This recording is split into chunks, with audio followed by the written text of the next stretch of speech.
Whoa, buddy. Put that thing back in its holster. We haven't gone anywhere. I don't understand.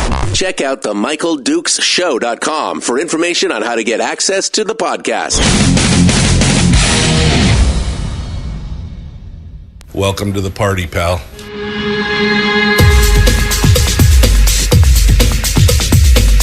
The Michael Dukes Show. The greed and the entitlement is astounding to me. What more could you want from a low-budget radio program? This is a dumpster fire. That's just BS. It is time to get a new perspective. We know just what you need, and we've got just the cure. Open wide and prepare for a steaming hot cup of freedom. I just don't fathom it. The Michael Dukes Show, streaming live across the world. Yep, streaming live around the world on the internet every morning at michaeldukeshow.com, where you'll find the audio-only live stream on Facebook, on YouTube, on Twitch, pretty much everywhere that we can inveigle ourselves. And, of course, across the state of Alaska on this, your favorite radio station and or FM translator, it is The Michael Dukes Show. Hi, how are ya? You guys ready to rock and roll this morning? Let's check it out. We've got a full show this morning. We're going to be diving into it here in just a bit. We've got candidates galore as we continue to talk about statewide races and statewide issues. Coming up in this hour, we're going to be talking with Clayton Trotter, who is running for Senate District L.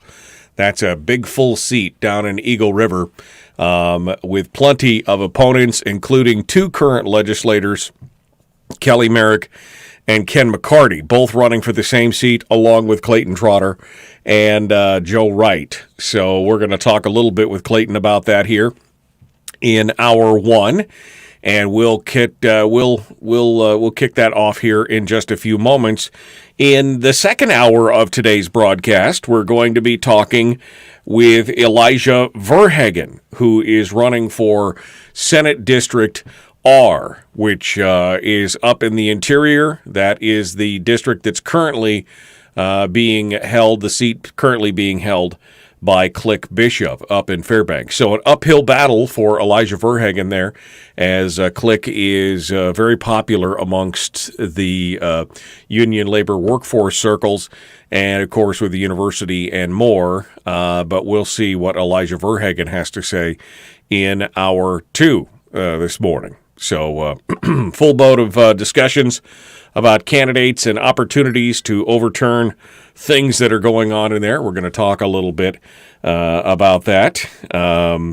We'll see what it looks like in there, and get a feel for what's happening in this race, or these various races, I guess I should say, across the state.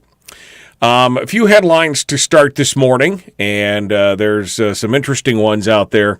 Of course, the all-consuming, what seems to be the all-consuming discussion is the race right now for the U.S. Senate with Lisa Murkowski, Kelly Tshibaka, and Pat Chesbro, which, as you've been watching, if you've been watching at all, understood that this is probably going to be one of the most hard-fought races out there right now. I mean, it seems like, quite honestly, that the congressional race featuring Sarah Palin and Nick Begich and Mary Peltola is almost tame in comparison to the amount of money and things that are going to be spent there.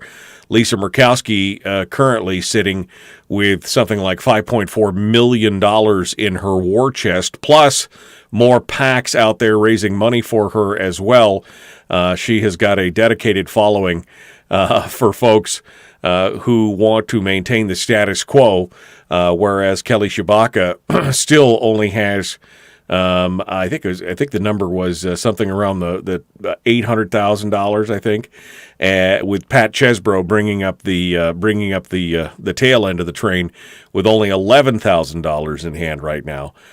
This is going to lead to some very interesting calculations when it comes to the ranked choice voting and the second and third round of ballots being counted. I think it's going to be this is going to be Lisa's race to lose, although I have been very encouraged to see some of the support continue to ramp up for Kelly Tshibaka. We'll have to see how that goes, but that is the big thing. That is the big thing. It was interesting to see yesterday the Anchorage, Must Read Alaska was reporting that Project Veritas was on hand with a big announcement about Murkowski's campaign. And quite honestly, it seemed like this was much ado about nothing. When it was all said and done, the press secretary, R.C. Maxwell, for Project Veritas was confronting Lisa Murkowski during the gas stop. That was the Americans for Prosperity, where they were basically rolling the gas prices back at a single gas station back to when Trump was in office, down to like $2.38 a gallon or something.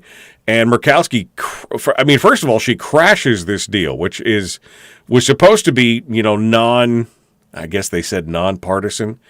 But she showed up, and for an hour, she walked around and offered to buy people sodas, and just kind of, I don't know. It was kind of a weird thing for her to show up at. But the Project Veritas press secretary confronted her with a video of her campaign staff being involved in the creation and the formation of ballot measure number 2. Now, anybody who's been following this understands that is not. It's not that surprising.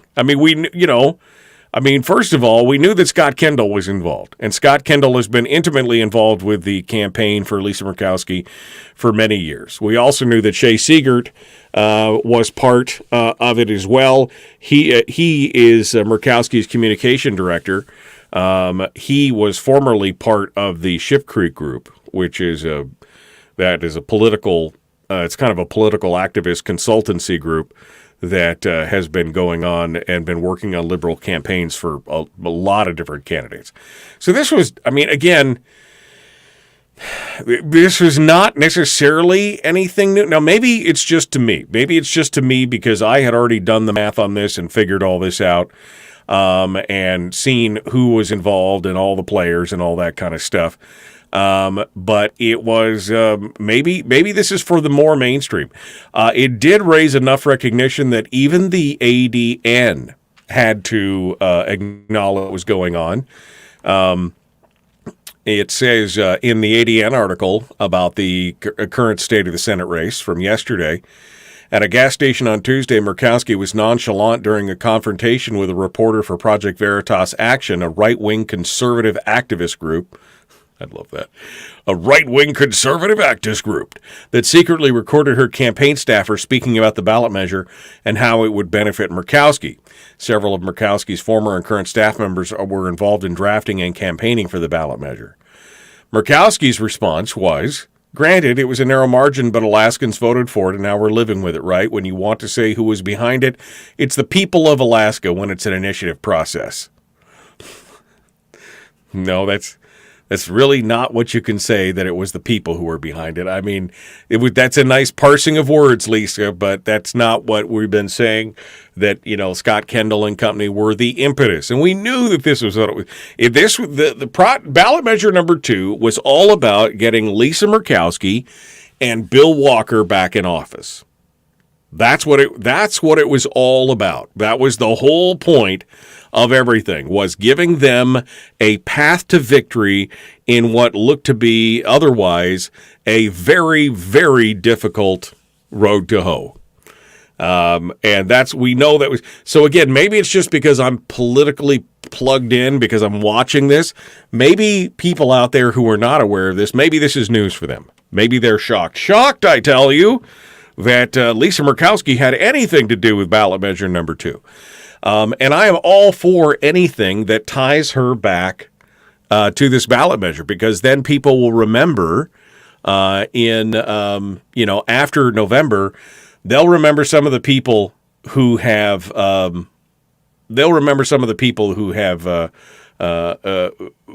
who had part of it. The electorate, the people who were really not paying attention, who are not political animals, who are going to be surprised about the whole ranked choice voting thing when they hit the booth and be probably confused and agitated and irritated. Maybe, just maybe, this will put that and connect those dots between the operatives of Lisa Murkowski and Bill Walker and this ballot measure, and maybe they'll remember that. Just maybe. I don't know. It's quite possible. But this is this is kind of again, to me, it's nothing surprising, and it's nothing. There's no bombshell revelation for me on this. Emma Ashlock, a campaign coordinator, could be heard on the video that Project Veritas recorded, saying that while we were working on ballot measure 2 and voting for ballot measure 2, we had Senator Murkowski in mind the whole time. Oh, shocking. I mean, this is not again a big secret. So while it did make enough waves that even the ADN had to report on the Project Veritas project, it was not as, I was expecting some kind of big bombshell, because usually that's what Veritas's deal is. They've got some kind of shocking video of somebody actually admitting something that was, that we've all kind of suspected but were true. But so this is the answer there. The second story I wanted to touch on is the continuing problem that we're having, not just in the South Central area down in Anchorage, but also really across the country. But in Anchorage, you can really see how much this has exacerbated the problem, and that problem includes the lack of employees. We've all bemoaned the fact that we're having a hard time. If I've talked to one client or one business owner in the South Central area, I've talked to a dozen of them that basically have said it's impossible to find employees right now. Even though, job openings are there and available and everything else, this is a pretty crazy thing. The Anchorage School District right now is dealing with such a severe bus driver shortage, that nearly all of the eligible students will be without bus service for weeks at a time. There are only enough bus drivers to serve 7,000 students. The problem is the district has 20,000 students who are eligible to ride the bus. So what they're going to do is they're creating cohorts where the bus service will be available to families for 3 weeks at a time, and then there will be 6 weeks without service. This is just more proof positive why you should homeschool your kids. Just right here. This is the problem. Now you've got to find a way to haul your kids into school for 6 out of 9 weeks. And they're currently 70 bus drivers short. They're offering all kinds of incentives, $2,500 bonuses. They'll pay you to get your CDL. There's, just all this kind of stuff going on. But this is a huge problem right now. They can't find cafeteria managers, so they're going to have to brown bag it instead of offering hot meals which I never did understand. I don't think I ever ate the cafeteria lunch. Mom always insisted that we had our own lunch on the way out the door. But anyway, that was a long time ago. But yeah, they're having a serious, and to me, this is just reflective of the overall problem with the workforce right now. People are just deciding, they're deciding and looking at jobs and things they've been doing. And I think the pandemic really kind of opened up a lot of people's eyes and shifted their priorities. Now, love it or hate the pandemic, it really shifted the perceptions and priorities of a lot of people. Especially, we saw it in the food and hospitality industry where people looked at their jobs and said, do I want to do this is this something that I really want to do? And many of them said, no. We're seeing the same thing in other jobs where it's like, do I really want to do that for that little amount of money and have to deal? And the answer again is no. They just decided they don't want to do it. And yeah, I think it's going to take a few more incentives to get people up off the mark and get them moving. 70 drivers they can only haul a third of the students for this district. Maybe we should look more at community stuff. Maybe we should be talking about the silver lining of the pandemic was people discovering that they could homeschool their own kids. Or create pandemic pods, or learning group pods or whatever else is going on. This is some interesting stuff here. We're going to keep an eye on this. All right, well, we're up against the break. We got to go. We're going to come back. Clayton Trotter is our guest. We're going to be joining him here in just a moment, and we'll continue the Michael Duke Show. Common sense, liberty-based, free-thinking radio. We will return with more in just a moment. We will be back. Clayton Trotter will be our guest right after this.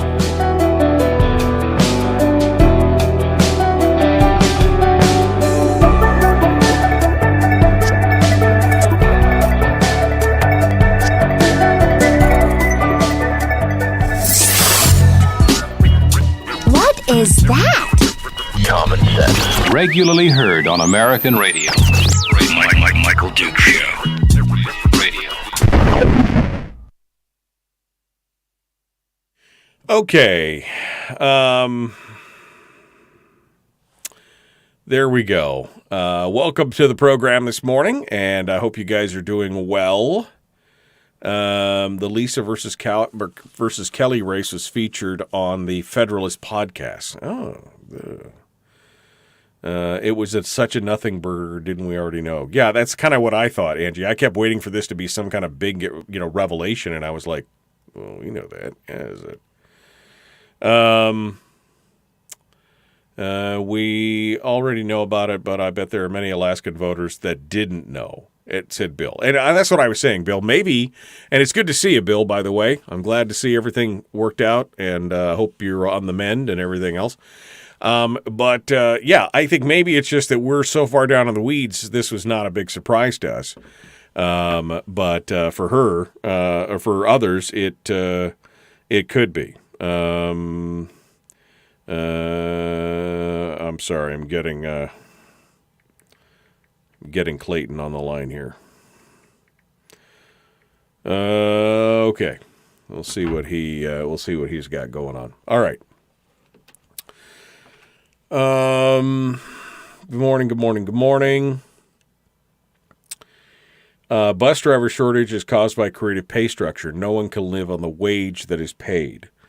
Yeah, I mean, bus drivers are not making a mint out there for sure. $20 an hour for 4 hours a day is what Jeannie said. She said, I was applied and told that bus driving has to be a calling. Because you're dealing with kids? Because, I mean, what, I don't know. Obviously it's not enough. Obviously, it's not enough of an incentive. The current pay structure, I got this one hair that I can see and it's bugging me.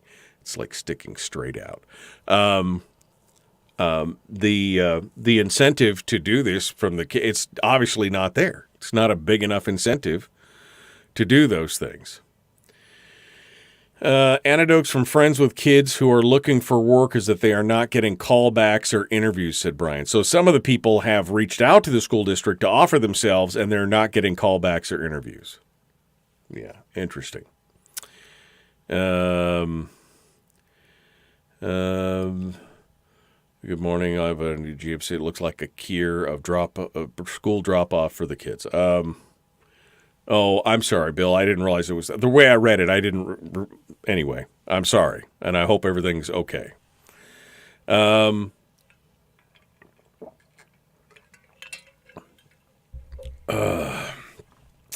Yeah, they're having a problem, and again, a worker shortage is going on across the entire country for many different positions. And again, I think it has to do with the pandemic and the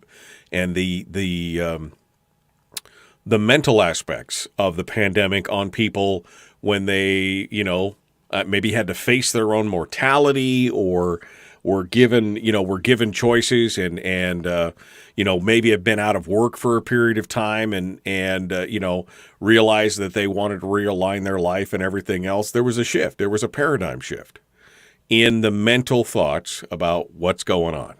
And so it's definitely an interesting situation here. Well, Clayton is not connecting, and I don't know what's going on.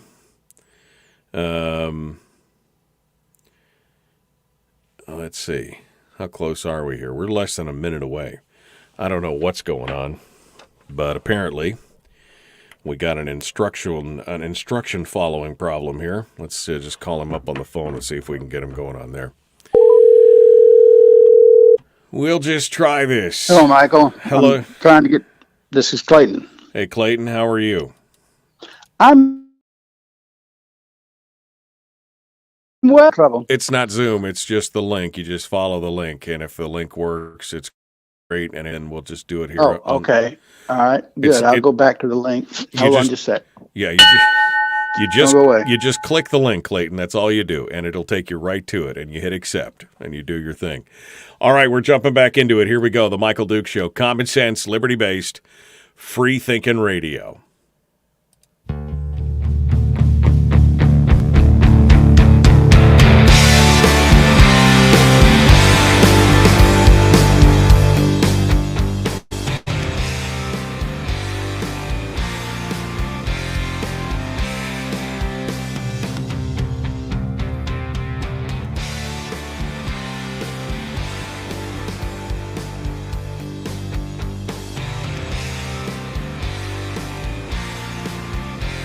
All right, welcome back to the program. We're continuing now, the Michael Duke Show. About to jump into it here with our guest for this hour, and that is Clayton Trotter, who is running for Senate District L, which is the Eagle River area. And Clayton was trying to get on with our new conferencing, new video feature.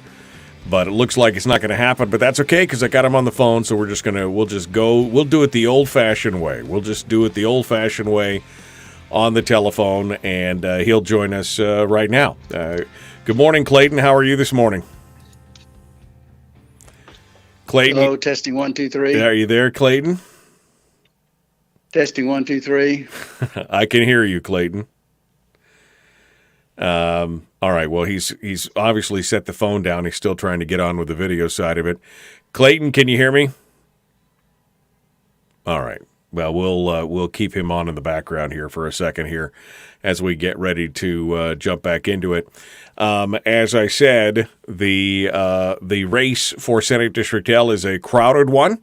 We've got a whole lot of stuff going on. Oh, look at that. We got Clayton on the stream here this morning, ready to go.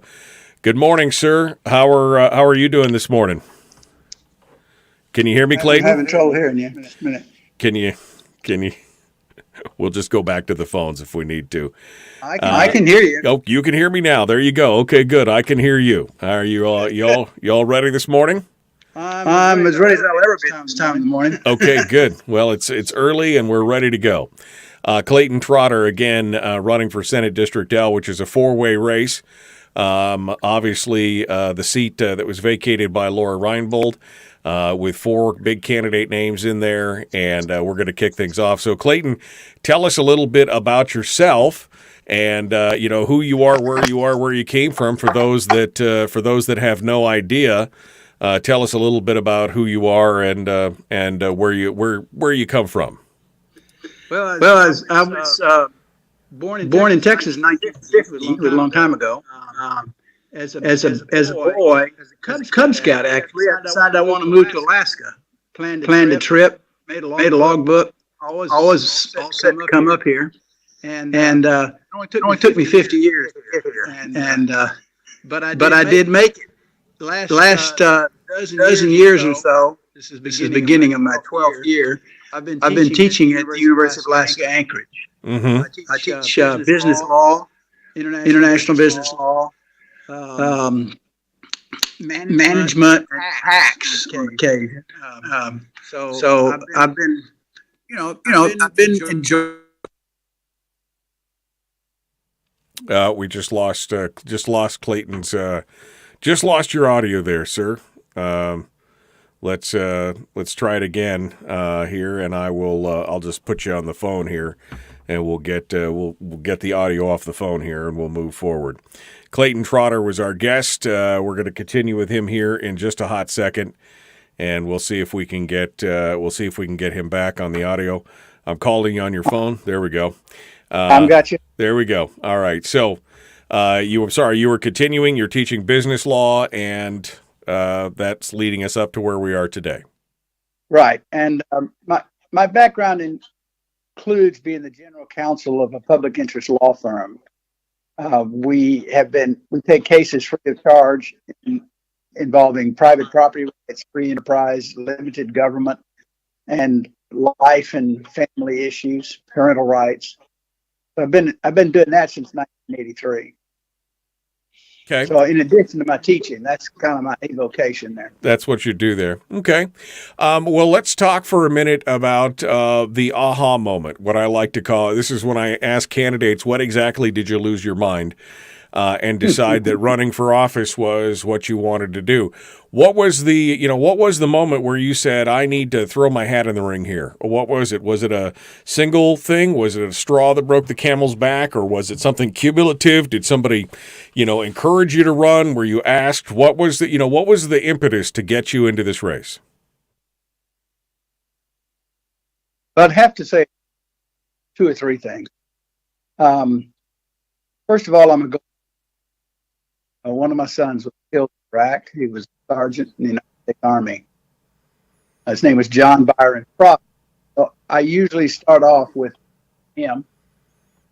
But those who have given their lives for this nation, and there's millions of them, deserve more than we're getting right now out of this nation. Is a big part of it. Now, also, as the General Counsel of the Justice Foundation, we have been filing briefs in the Supreme Court. I'm licensed in the Supreme Court of the United States for 30 years against Roe v. Wade. Roe v. Wade is no longer the law of the land. It is now the responsibility of state legislatures to decide how many infants are killed in their mother's womb. It's no longer the Supreme Court. It's the people of Alaska, the legislature of Alaska, who will decide that. Right. In addition to that, though, I started the first oil and gas law class at UAA. Believe it or not, they didn't have an oil and gas law class at the University of Alaska Anchorage in the College of Business. I had some familiarity with oil and gas, so I said, look, I need a course. So I'm trying to get a course there for about the 8 years, and finally accomplished it this last semester. What the federal government is doing to Alaska is simply a crime. We're shutting down. We've got 20% of the world's oil reserves in this state. And we're canceling leases. We're shutting down the oil field. And so I guess it's a combination of three things, if that makes any sense. All right. Well, I'll tell you what. We're having some audio issues here, Clayton. So I'm going to take you off the video, and we're going to put you on the phone, and we'll just continue on. We'll just continue on the telephone here, since I've got you on the phone right now with me at the same time, and we'll work through that. So 3 reasons. Roe v. Wade, obviously a big push for you. And again, trying to make sure that Alaska gets their fair kick on the oil and gas side of the world. What do you see as being the biggest problems in the legislature right now? What do you see being the biggest issues that we're going to be facing? Well, on the oil and gas front, we simply have to have a response to what the federal government, what the Biden administration is doing to Alaska. I mean, it's horrific. And I think a response may be, and this is just a speculation perhaps, or at least this is something that we should explore. There is a theory of constitutional government which says that if a state deems the actions of the federal government to be unconstitutional, and it's been used like with the Fugitive Slave Act before the Civil War, Right. Congress passed the Fugitive Slave Act and said, well, you have to return slaves back to the South who come to the North. Well, basically, the northern states just ignored that law. They had the Underground Railroad. They would protect slaves that came to the North. They just ignored it, and it was kind of blatantly unconstitutional. On top of that, so the overreach in Alaska by the federal government, particularly on state lands or native lands, is just unconscionable. So one of the things we might consider is just kind of ignoring the federal government and not cooperating with them. A good example in Alaska is marijuana. Right. There's a federal statute that makes it a crime to possess with intent to distribute marijuana. 5 years in jail. It's a tough statute. But in Alaska, we've ignored it, and we've got marijuana stores on just almost as often as we have coffee shops. Right. And so what have we done? Well, we just told the federal government where to get off. So you're talking about nullification, right? I mean, this is about that's the doctrine called nullification. Yeah. But of course, now the Supreme Court of the United States says, well, you just can't do that, But then that's the Supreme Court of the United States, and it's been done. It's been done repeatedly across. California. The whole sanctuary city movement. That's nullification. They say, oh, we're just not going to cooperate with you. We're not going to turn criminals over to ICE and have them deported. Right. We won't use state resources to enforce federal law, which is the same theory behind sanctuary gun laws as well in states and counties where their local law enforcement will not cooperate with the federal government or utilize local monies to enforce federal laws as well. There you go. And most of the federal laws in the oil and gas patch are enforced by state actors, not by federal agents. So if we just say we ain't going to do it no more, then the federal government's got a big problem. Now, I don't know that we'd go so far as to say we're going to arrest people that try to take guns away like we do with the guns, or, I don't know if we'd go that far, but that's certainly something to be taken up in the new legislature is our response to the Biden administration. Right. And we do have some power. And we need to utilize it. Let's talk for just a second here. I've only got a couple minutes before we have to go to break, but let's talk about the overall budget, size and scope of the budget. Too big, too small, just right. What is Clayton Trotter's philosophy on the current budget in the state of Alaska? Well, I always think that government's too big, and the budget is too big, and there's too much bureaucracy supported in Alaska. I think cuts could be made. Now, as a professor at the university, we've been cut pretty severely. We've lost about 15%, maybe 20% now, I haven't looked recently, of our professors. Professors at the university haven't had a raise in 5 years. Oh, wait a minute, they had 1% raise in 5 years. And no inflation adjustments or anything. And yet I just read in an article that says that the lawyers in Juneau just got a 15% pay raise. So, where's there's a lot of lack of equity there. And I'm very concerned about education. I've been a professor for 30 years. I've got 11 kids. My first wife passed away and I had 6 with her. And then I've remarried and I've adopted 3 kids from Haiti. Education is very important in my life, and it's very important in every life, particularly young people. And I think maybe we should be spending more money on education and giving raises to teachers and professors rather than giving raises to lawyers in Juneau that are trying to to run the show for us. Anyway, I got away from the general and into specifics there, and I'm sorry. Well, no, I want to dive into that, and so we'll do that here in just a second here, and we'll take a look at that. Clayton Trotter is our guest, candidate for state senate in District L. We're going to continue here in just a moment with him. We will return the Michael Duke Show, common sense, liberty-based, free-thinking radio. We will be back with more, and Clayton Trotter, candidate for Senate District L, right after these messages. Don't go anywhere.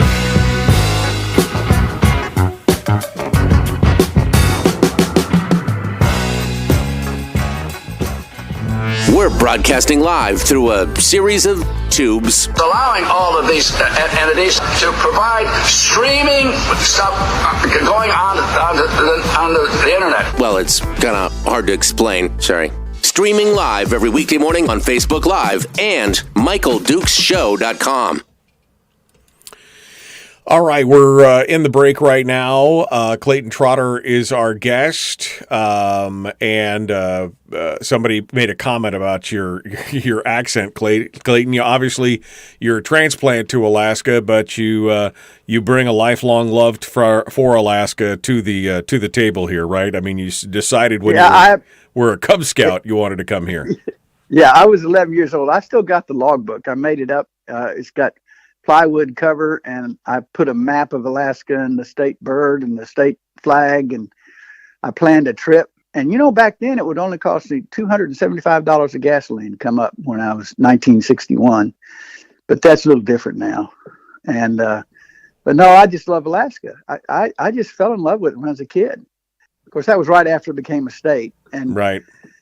And being in that little state, that if you divided Alaska in two, it'd be the third largest state in the union. The idea of a state that was twice the size of where I live, I was just enamored of this place. And I love Alaska. That's why I came up here.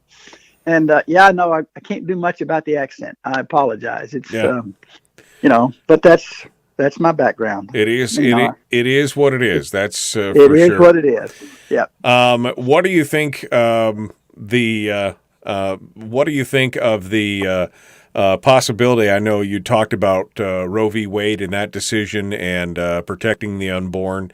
Yes. What do you think of the possibilities of things changing right now? I mean, the Alaska Constitution says that the right to privacy exists, and the courts have interpreted that and used that as a justification for the right to abortions here in the state. Do you think that that's going to change now that Roe v. Wade has fallen, or is that something you're going to work to change?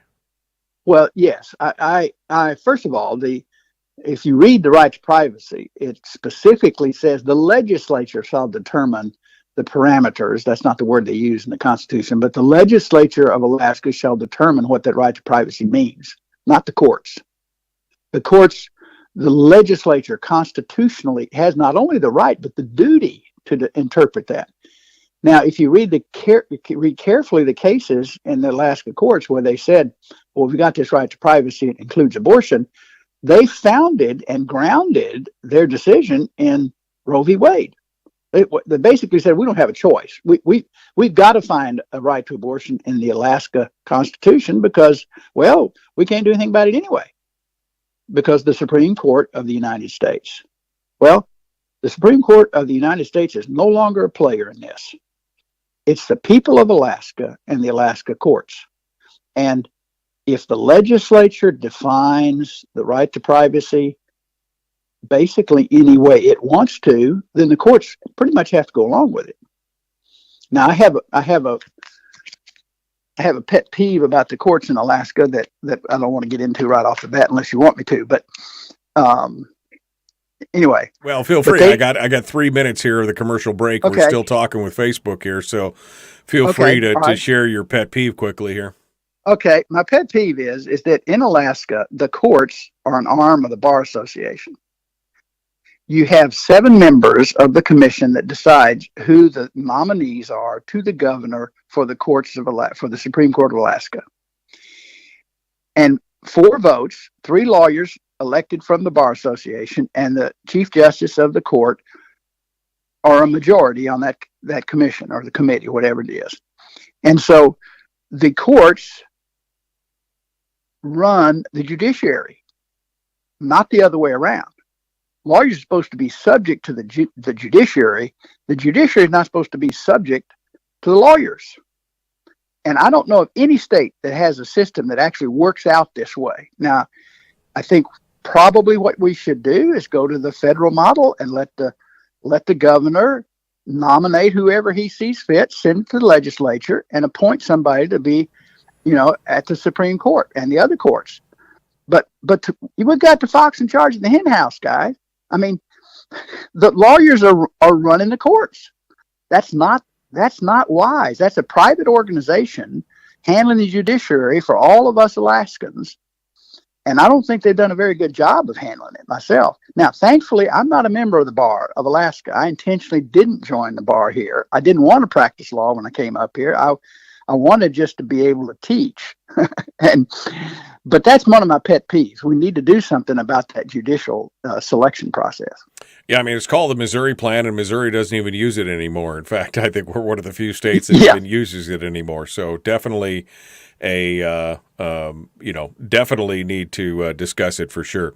Clayton Trotter is our guest, GOP candidate for Senate District L. Clayton Trotter for Alaska.com is his website. If you want to go take a look at it, I've got links up in the top of the I got links, I guess, on the video here, but you can find him again at Clayton Trotter for Alaska.com.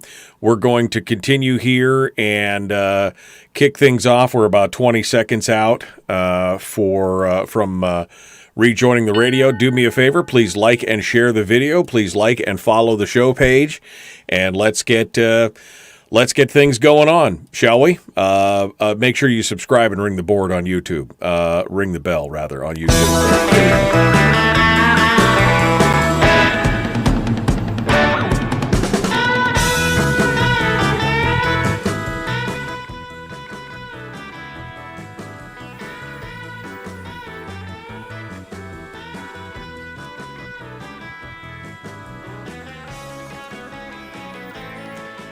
All right, we're continuing now with Clayton Trotter, GOP candidate for Senate District L. Clayton, before we went to break, we were talking about the budget, the overall size of the budget. We kind of got down to the weeds there first. But before we jump back into the weeds, again, the size of the budget, too big, too small, just right? Where do you fall on one of those three choices? Where do you think that the budget lays right now, overall? Well, I think Governor Dunleavy laid out a budget that he thinks is acceptable, and I assume that the legislature that passed it thinks it's acceptable. But I just think there's got to be a lot of fat that could be cut out of that budget. I mean, and as a conservative Republican, that government governs best that governs least. And my perception is we've got far too much bureaucracy, paying far too many people, doing stuff that at least I can't see the effect of what they getting paid for. We ought to turn much over to the private sectors. We can and cut the budget. I mean, that's just kind of that's kind of a classic Republican view, I guess, but that's the way I perceive it. Now, down into the weeds a little bit, education obviously is one of the biggest expenditures in state government. You were just, I guess, bemoaning the cuts that were made to the university, although the cuts to the university, as they were originally proposed by the first Dunleavy budget, it's a fraction of what it was. We've got a university system that's got three separate universities inside of one system with three duplicative, executive branches, and then we've got an overarching system on top of that is the overall university. I mean, I'd say that there's probably plenty of cuts that could be made in the university, even if nothing more than just with the duplication of effort and consolidating it down into one system. And you were talking about 1% increases in raises for people and things like.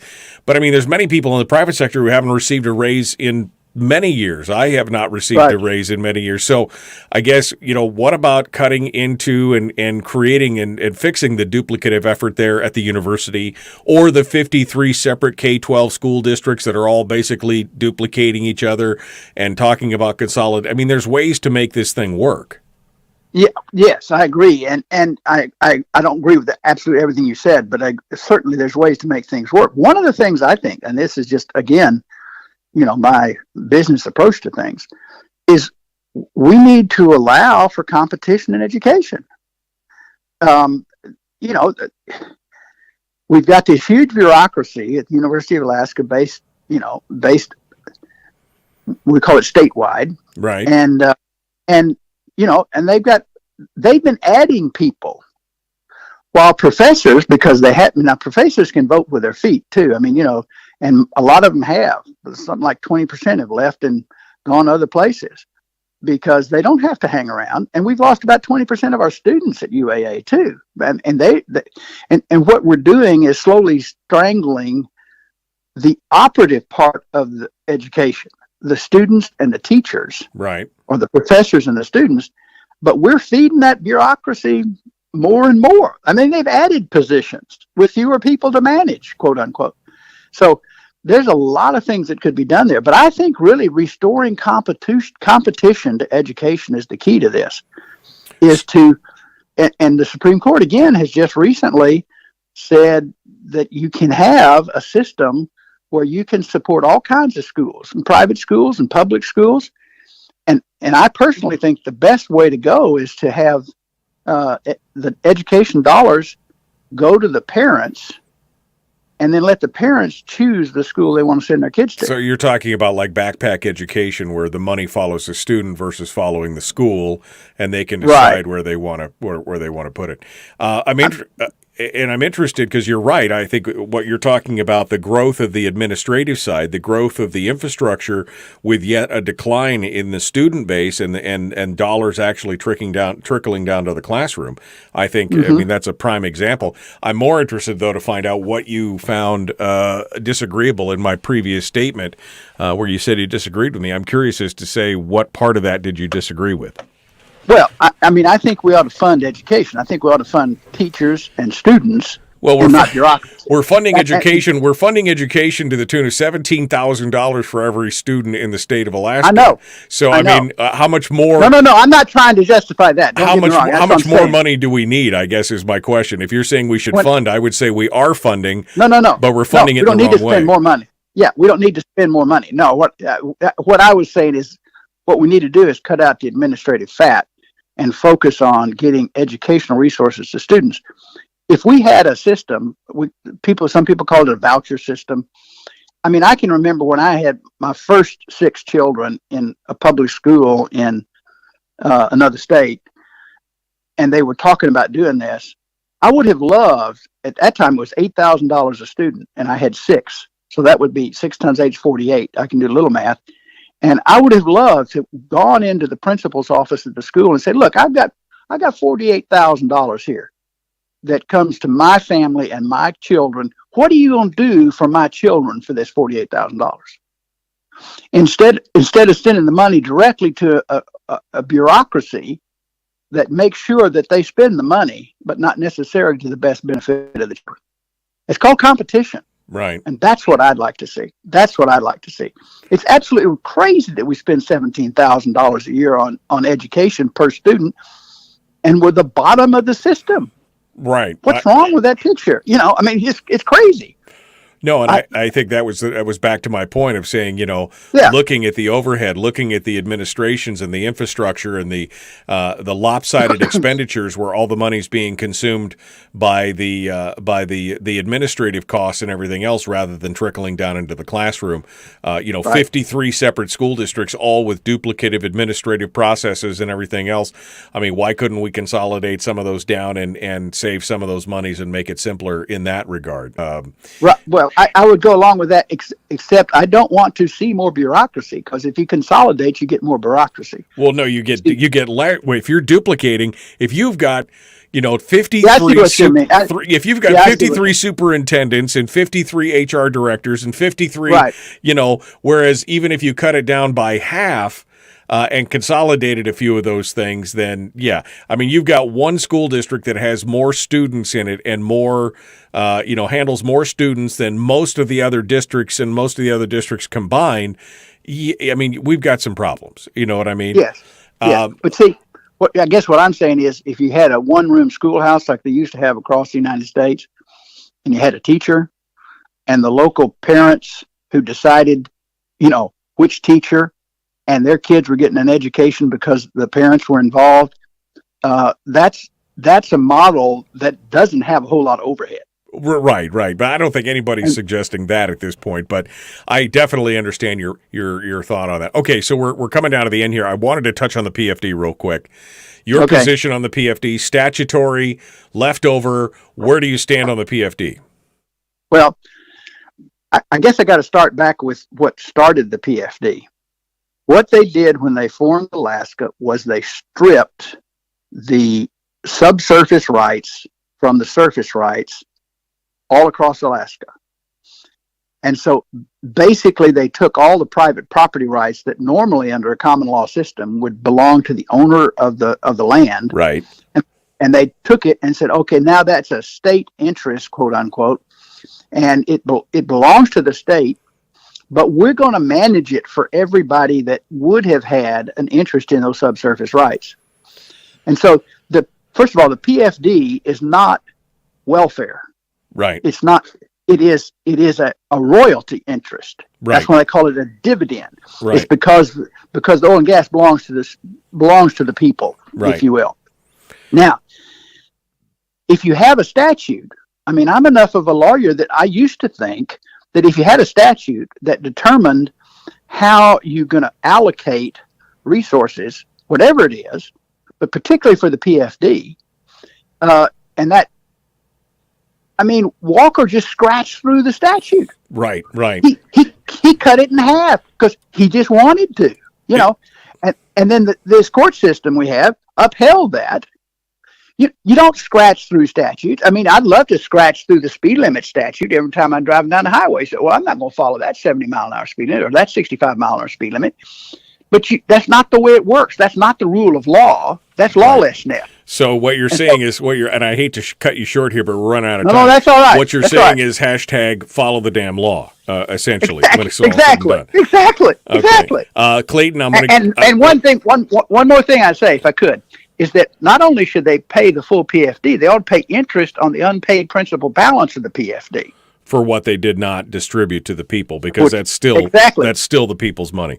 Clayton Trotter, GOP candidate for Senate District L. Clayton, I'm sorry we're out of time for today. Clayton Trotter for Alaska.com is the website. Appreciate you coming on board this morning and sharing with us. Thank you for being part of the program today. Thank you for being a voice for liberty. All right. I appreciate it. Thanks so much for coming on board. All right, we are out of time for this hour. Elijah Verhagen is going to be joining us in hour 2, candidate for Senate District R up in the interior. We'll return with more. The Michael Duke Show, common sense, liberty-based, free-thinking radio.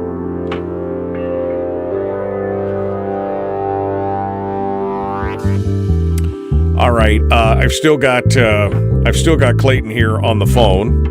And so I'm going to give him a chance. What I normally like to do is give you a chance to make your elevator pitch to Alaskans, but we ran out of time. So, Clayton, if you want to give us a quick elevator pitch on why people should vote for you versus your opponents. We just bumped into each other in the elevator, and you're going to give me the 60-second pitch or so.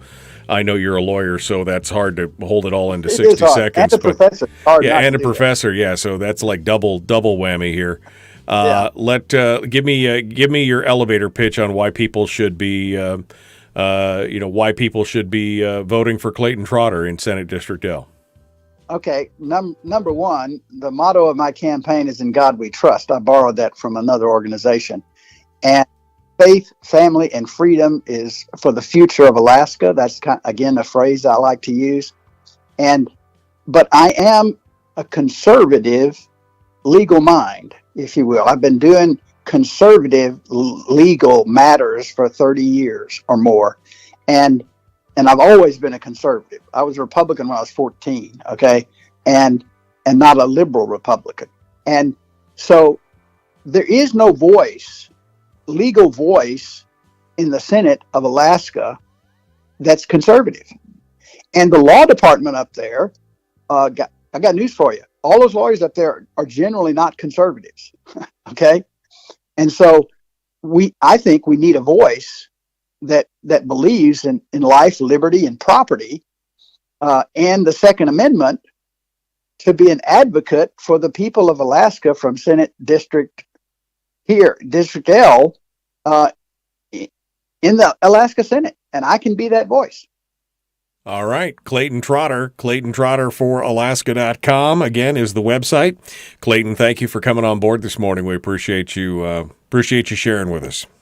Well, I appreciate you enormously. You keep up the good work. I like listening to your show. It's a great show. All right. I've been telling you about it. All right. All the best. Thank you, Clayton. Appreciate you calling in. All right, Clayton Trotter, our guest for today. All right.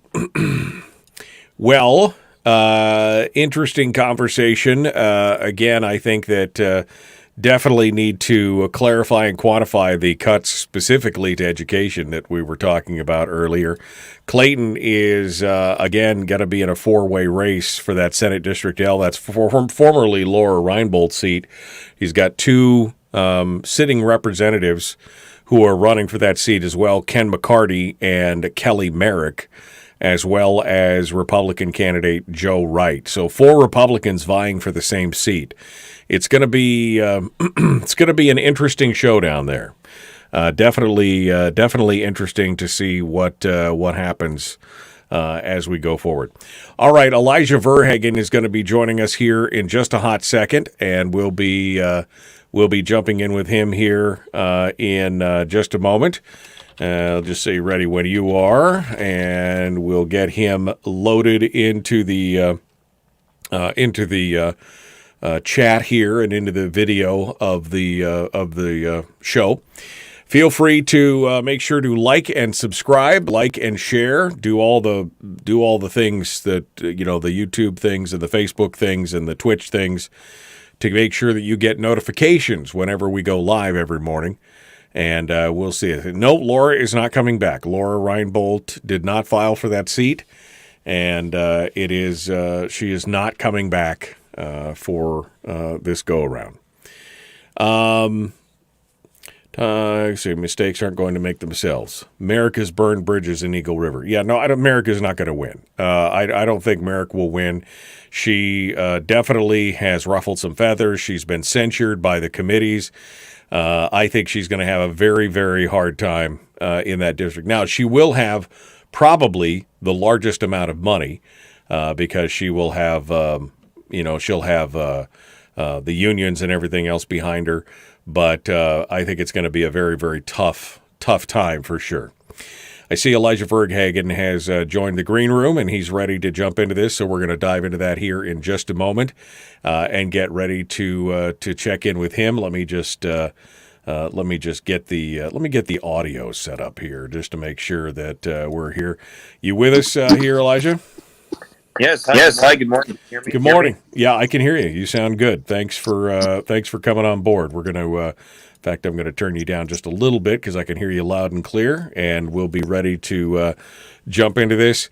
So you're ready. I'm ready. We're all ready. Hold the line. I'm going to mute you there. You're going to hang out in my virtual green room and drink my virtual coffee and eat my virtual donuts, although you can have your own coffee too if you want. We'll allow that. We will allow that. Coming up on tomorrow's program, Firearms Friday, we're hoping to have Dr. John Lott as part of the discussion. And, of course, Chris Chang, Top Shot champion from Season 4 of Top Shot, will be joining us from California to give us his take on some of the things that are going on out there. We will talk with him on the program. And, of course, Willie Waffle from wafflemovies.com.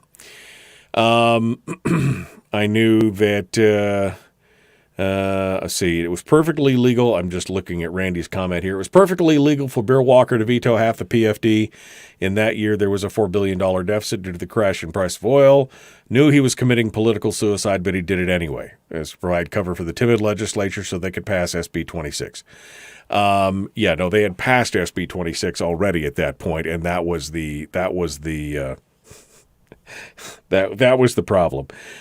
Yes, I mean, it was within his power to do so, but again, I don't think it was the right move, and I don't think it was a legal move at the time. The courts disagree with me, and I guess that's why I'm not a lawyer. But Randy, thank you for your thoughts on that. All right, we're jumping back into it. Here we go. The Michael Duke Show, common sense, liberty-based, free-thinking radio. Elijah Verhagen up next. Let's get to it. Hour 2 is right now.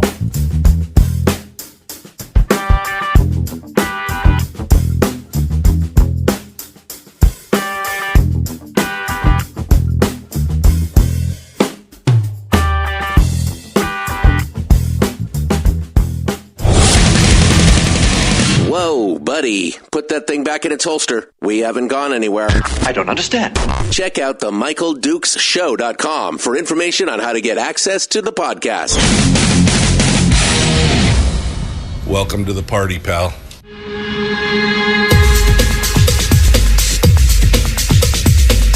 The Michael Dukes Show. The greed and the entitlement is astounding to me. What more could you want from a low-budget radio program? This is a dumpster fire. That was just BS. It is time to get a new perspective. We know just what you need, and we've got just the cure. Open wide and prepare for a steaming hot cup of freedom. I just don't fathom it. The Michael Dukes Show, streaming live across the world. Around the world on the interwebs, on YouTube, on Facebook, on Twitch, and around the state of Alaska on this, your favorite radio station and or FM translator, it is The Michael Dukes Show, broadcasting live. Welcome to the program. This hour of the show being brought to you by our friends at Satellite West. You can find out more about them at satellitewest.com for all your communication needs. Satellite, cellular, VHF, UHF, all the whatever it is. Satellitewest.com. That's where you go to find out more about them. Thank you for sponsoring the program today. All right, we're jumping right into it here this morning with our second guest for the show today, continuing on the trend of talking with local candidates for office. We continue our discussion now. Elijah Verhagen joins us. He is a candidate for Senate District R. That's the seat that's currently being held by Click Bishop. And Elijah Verhagen joins us this morning to discuss his candidacy and more as we come up to the election, less than a week away here for the primary, and of course the general coming up in November. Good morning, sir. How are you? Whoops. Good morning. Good morning. How are you? You blanked away for a second, and now you're here. How are you doing this morning? I'm doing great. Good. Thanks for having me on. Well, I appreciate you coming on board and sharing with us here a little bit more this morning. Elijah, you got a little bit of a different take on things because you live out more in a rural community, but you're taking on the incumbent and fighting for it.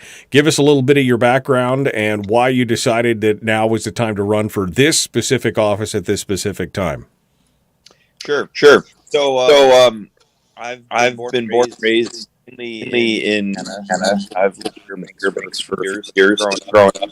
But I was our district chair in one of the two house districts, and for years I admit that people really had not felt like they'd been heard, and I had felt similarly. Thanks, you got rid of the echo. Oh yeah. I had been hearing for years that people hadn't felt like they'd been being heard, let alone visited, listened to in the rural area, especially, and by their senator. And people didn't have a choice. Since jumping in there 10 years ago, Click has basically been unopposed. And so when people were continually asking this coming session, hey, do you as the district chair know of anyone who could run? And I said, no, I'm too busy. I can't run, and I'll look for someone. So I looked pretty hard and I could not find anyone. And so anyways, when we had about 3 days before the deadline, I decided to jump in because, I too was frustrated with, especially, Click's continuous PFD assault votes, along with, the COVID stuff, pushing and shooting down amendments that would have protected, the individual at the state level.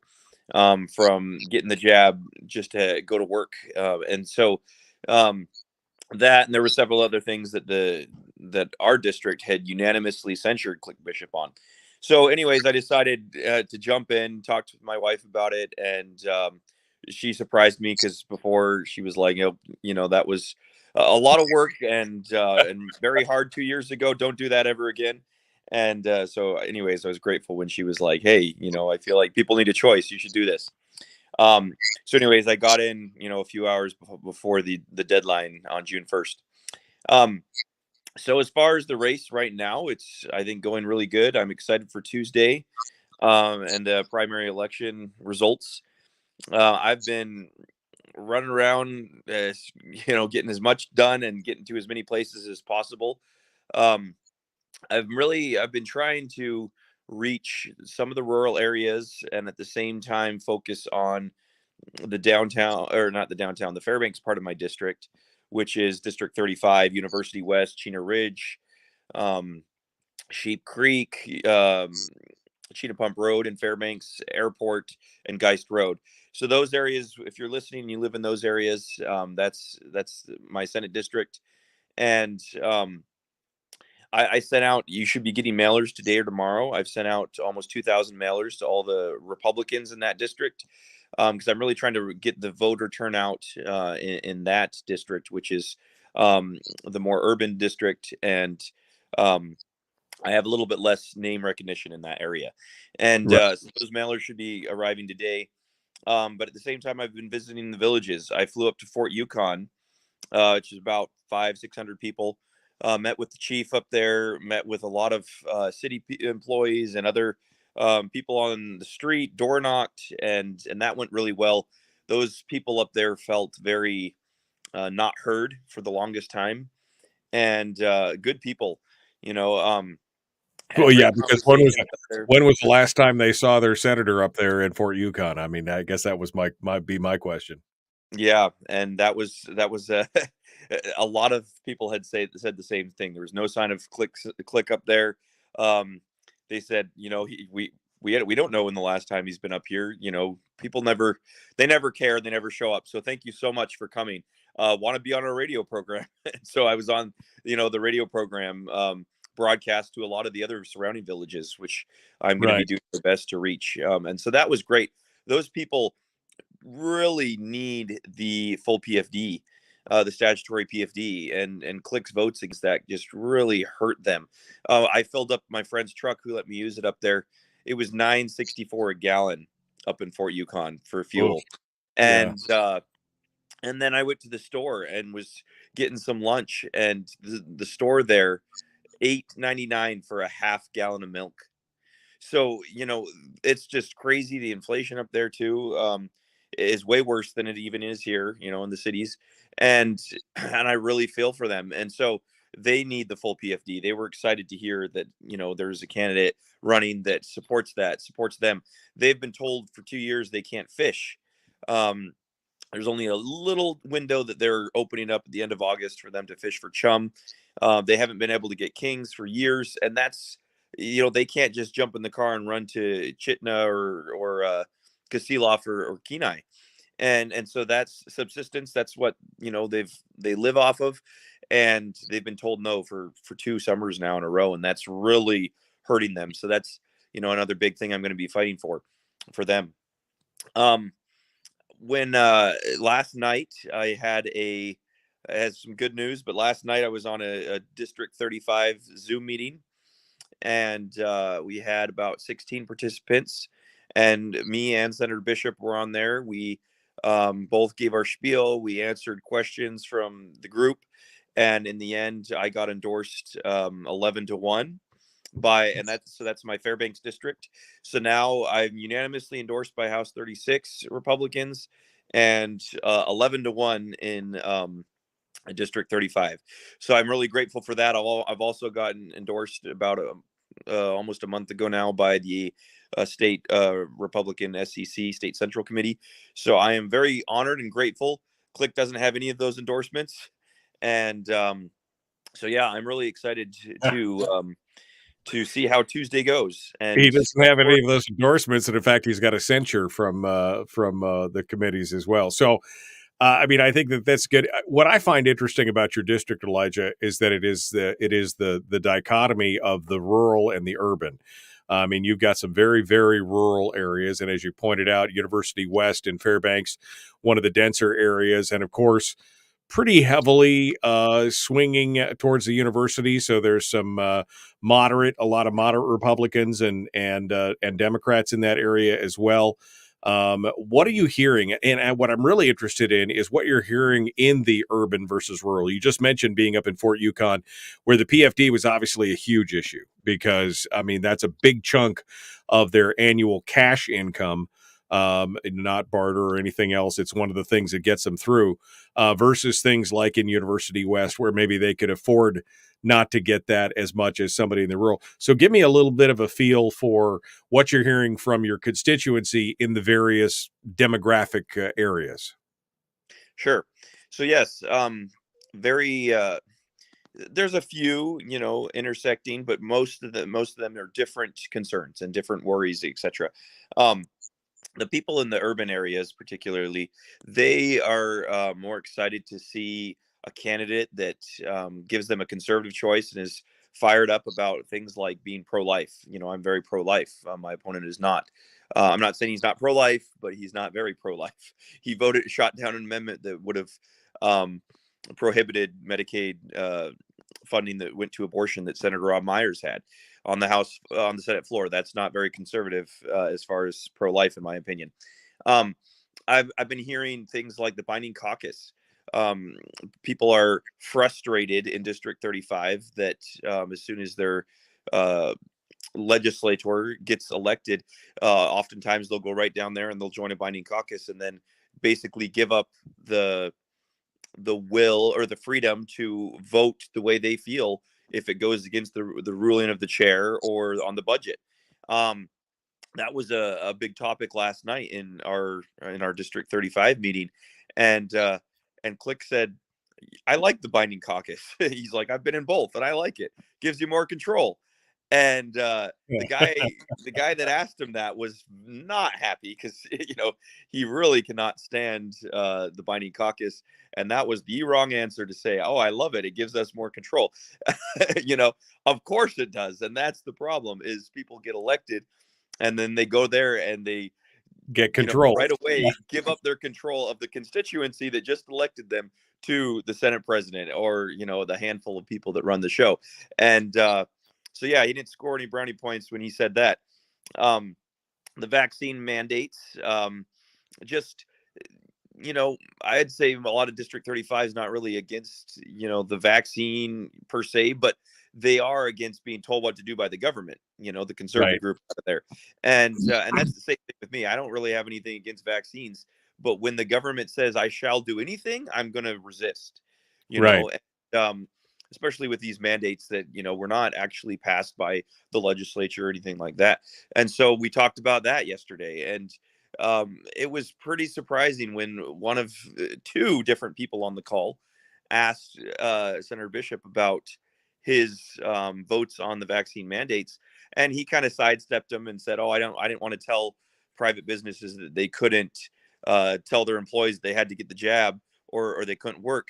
Well, he completely ignored the fact that he shot down the amendment and a bill that would have prohibited the state from saying you shall get the jab or you can't go to work. Right. That's what these guys were asking about. And the second one asked a follow-up, and Click simply said, I already answered the first time. I'm not going to answer any further.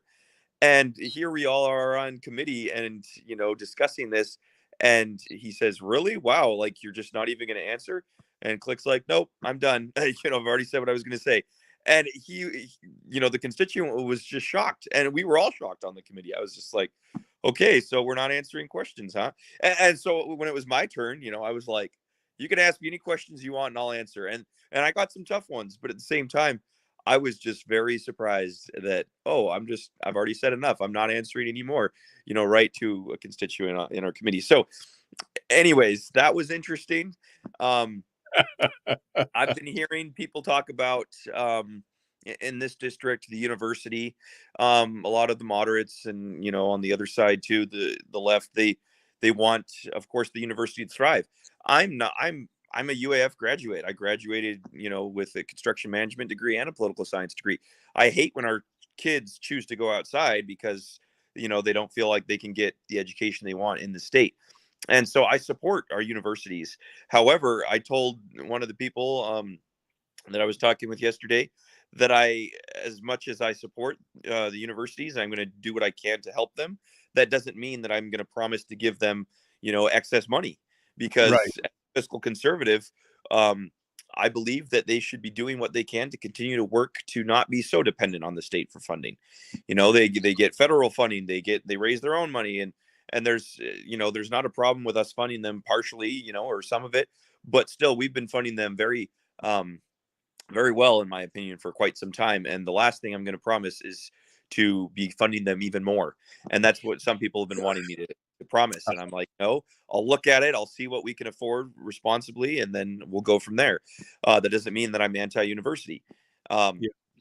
I want to dive down a little deeper into that, but we're coming up on the break right now. So let's take a quick break, and when we come back, we'll have more. Elijah Verhagen is our guest here on the Michael Duke Show, running for Senate District R, which is up in the interior and the rural areas. It's the seat currently held by Click Bishop, for those of you who are in that district and don't know. We will continue the Michael Duke Show. Common sense, liberty-based, free-thinking radio. Elijah Verhagen returns right after this.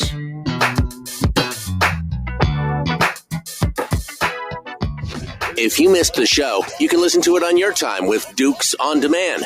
Oh, and it's free. Like America used to be. Streaming live every weekday morning on Facebook Live and MichaelDukesShow.com. All right, we're in the break right now. Elijah Verhagen is our guest. Boy, I would love to have been a fly on the wall on that meeting last night just to see the reactions on people. I mean, my eyebrows crept up when you said, he just said, nope, I've done answered that. I'm not going to answer it anymore. That somebody said, who was it? Let me go back here, because I just thought it was the perfect comment. She goes, that was the elitist mentality or something like that. I mean, that's kind of the answer. Well, I've answered your questions. I'm done answering your questions, you plebes. And I'm just like, wait a second. Wait, that's not how it, here it is. Bishop's response is consistent with the ruling elite. And that's exactly it. And that goes right back to the comment on the binding caucus. It gives us more control. Okay, wait, let's define the us, first of all. Are you talking about the business as usual political elite, the leadership of the Senate and the House that have worked in cahoots with each other and completely ignored the fiscal policy working group? I mean, is that who you're talking about? Giving them more control? I think that probably is closer to the mark, Elijah. Yeah, absolutely. Yeah, it was just shocking. The guy verbally said, "Wow, okay, so you're just not going to answer, okay," and we moved on, and it was uncomfortable for everyone. We were just like, "All right," and it was surprising. There were he ended up, I feel like, almost arguing with every single person who asked him questions, and so when it came for his endorsement, they tried to get us both endorsed, and when it came down to it, I got the endorsement 11-1, and his failed at 6-6, so he failed to get the endorsement. And so I'm excited about that.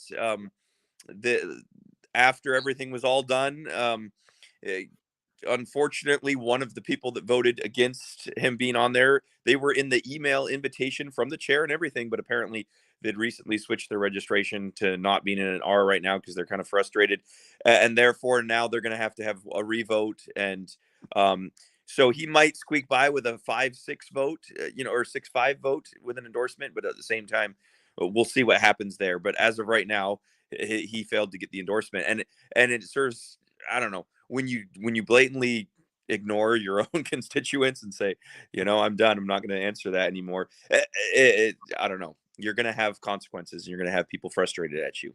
Well, right, because again, it pulls back to the attitude of what I call the politician's disease, right? We know better than you how to run your life. We know better than you how to fill in the blank, raise your children, spend your money, whatever it is. And that attitude of I'm going to argue with every question, or basically I'm done answering questions, means I'm in charge. I'm done answering questions. I mean, that is the attitude that we're not looking for. Yeah. Well, and not only that, again, I have nothing personal against the guy, but his record, I'm going to point out the flaws, and he's got to stand accountable for it. But still, some of the attitude, when he first got on, the chair let him go first, and the chair said, "Hey, give us your spiel, 5 minutes." And he said, "I'm sorry, I'm at a funeral right now, and therefore I don't have time to talk for 5 minutes. So let's just hear your questions." And again, we were all like, wow, you asked for this meeting. We scheduled it with your time frame. And now you're saying, I don't have time for this. And then once the chair kind of dragged it out of him, he gave a little spiel. Then a lot of people had questions for him. So they kept him on the phone on purpose, because as they should. When he's going to make time and ask for an endorsement, he should be there answering questions and listening to people. And then he says, "I got to go. Bye-bye." And then he stays on the whole time to listen to me. And I was happy that he did that. Because anyways, I kind of let him have it. And I just thought it was amusing. I was just like, wow, Yeah. like you don't have time for us, or don't have time for the people that are going to, be electing you potentially. You got to make time for your constituents. Yeah, no, you definitely. I mean, it should be a priority at that point. Elijah Verhagen, that's it. We're about to jump back in. It's just our little reminder that we got stuff to do. Let's continue. Folks, make sure that you like and follow the show page. Like and subscribe on YouTube, do all that stuff. Let's jump back into it. Here we go. Common sense, liberty-based, free thinking radio.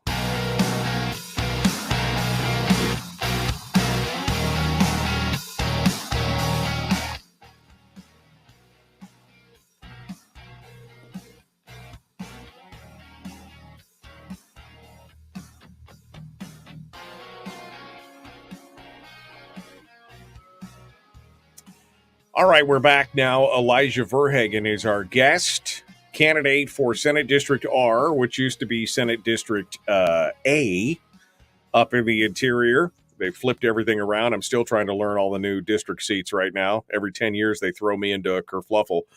Elijah Verhagen is our guest, candidate. Again, a little bit of background. Elijah comes from the rural communities out near Nenana. He's run in the past. He's works in construction, has his own company, just does all different kinds of stuff. But finally threw his hands up in the air and said, if not me, then who? And if not now, then when? Right, Elijah? That was kind of the metric that you ran up against. Yes, absolutely. When 3 days before no one else had filed, I was pretty frustrated because I wanted a choice. And like I said, there hasn't been, it's just pretty much been one name on that ballot for me for the past 10 years right. Since he got in there. And I've been frustrated with that. So I could either spend another couple of years frustrated on my couch, with all these votes, etc., or, all of the signs that are going up next to Lisa Murkowski, Bill Walker, Grier Hopkins, etc. I could sit there frustrated with that and do nothing about it, or I could jump in and do what I can about it, and that's what I'm doing. And right. And again, I'm very grateful and humbled for all the endorsements I've been getting so far, and the support. And so I look forward to Tuesday. And again, if you're listening and you're in basically any of the interior that is not in Fairbanks, then you're probably in my Senate district. And then if you're in University West, Chena Pump, Chena Ridge, Airport, or Geist area, Sheep Creek, then you're also probably in my district. So please get out and vote on Tuesday. But yeah, we were just talking, you got to make time for your constituency. And when you get on an endorsement meeting with your constituents, and you start off when they ask you to give an introduction and a spiel, and you say, "I'm sorry, I have something else. I don't really have time for this. Just ask me the questions." That right away is, it's the attitude of, I don't have time for you guys. This is less. Let me get this over with. Yeah, let me get this over with. Right. Yeah. Yeah. No, that's kind of crazy. But again, I think it shows that elitist attitude, that I know better than you how to do things kind of attitude that we're not looking for. Let's talk for a minute. You mentioned the PFD, obviously very important to the rural communities. I think I would argue that the amount of a statutory PFD should be significant to most people, especially if you're talking about, the average family of mom and dad and 2.1 kids, you're talking about a significant amount of money. So I would argue that a statutory dividend would affect many, many people. Probably the 60, the lowest 60 or 65% of the income earners in the state. So what's your position on the PFD, and how would that differ from your opponent at this point? Yeah, so several of the questions last night were about the PFD and his vote on that. And he said, "Oh, well, you guys are going to get a huge PFD this year. You're going to get $3,200. You should be happy, basically." And I was like, and again, we weren't really, me and him weren't supposed to be debating. So this was all his turn to talk with the constituents. And so I had to keep my mouth shut. But at this point I was like, hold on, buddy. Part of that was this energy relief check, right? And that, in my opinion, is a handout.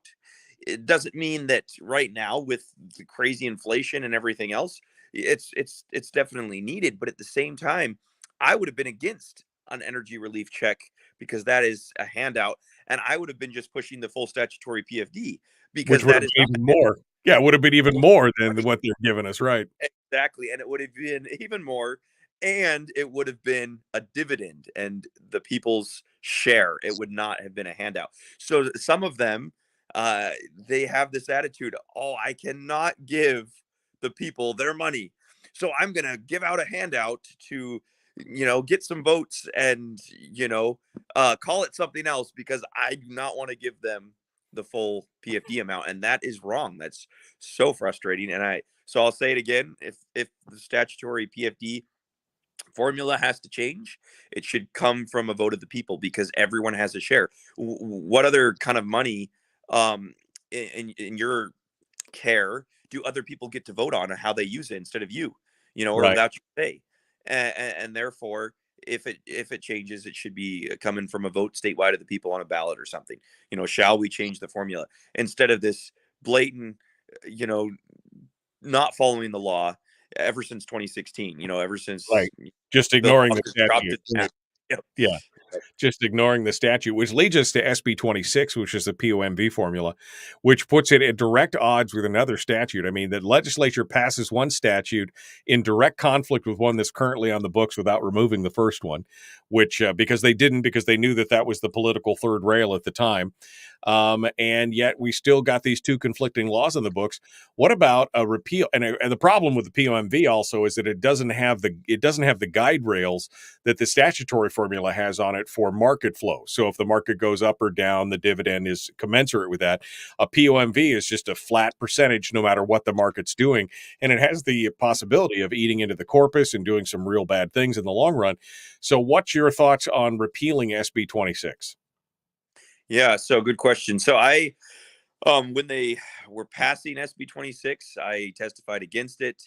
I feel like the legislature has already used up their share of the constitutional, PFD amount, and now the POMV was digging more and more into the people's amount, and so that is something that they pushed through and they passed. And you're right, it's in direct conflict with the current statute, which had that fluctuation, that 5-year average built in there for when the oil wasn't doing well, like several different years. And so I would definitely be looking into major revisions, if not a repeal of SB 26, because we should not be having two laws on the books that are definitely conflicting with each other. Yeah, absolutely. And you mentioned earlier, any change to the statute for the statutory formula should go before the people, which I think is important. You mentioned education. Obviously, your district is very heavily influenced by the University of Alaska Fairbanks. And so there's a question there. Of course, we saw the governor's first budget came in with some cuts, and then he decided to do a stepped approach, and then they completely abandoned that at one point. And the university ended up, I think, in the long run, making just as much money from prior to where the cuts were. We actually have 3 university systems underneath an overarching system, so we've got duplication on top of duplication. They were in the process of consolidating when they were under pressure and then decided to throw that away. We've got K-12 with a similar problem with 50 plus different districts that have got a lot of duplicative effort in there. What are your thoughts on education and what we should be doing to make it better and more efficient for us? So I had a great conversation with two different superintendents in my district recently, and both great people. And I really actually enjoyed the fact that both of them recognize, because this is not always the case, but recognize that money does not fix everything.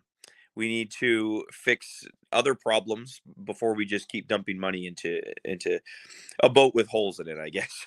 and um and I was really grateful for these two conversations I had, and some of their remedies and things that they're working on to deal with the major problems that they deal with, is teacher retention, especially in some of the outlying areas.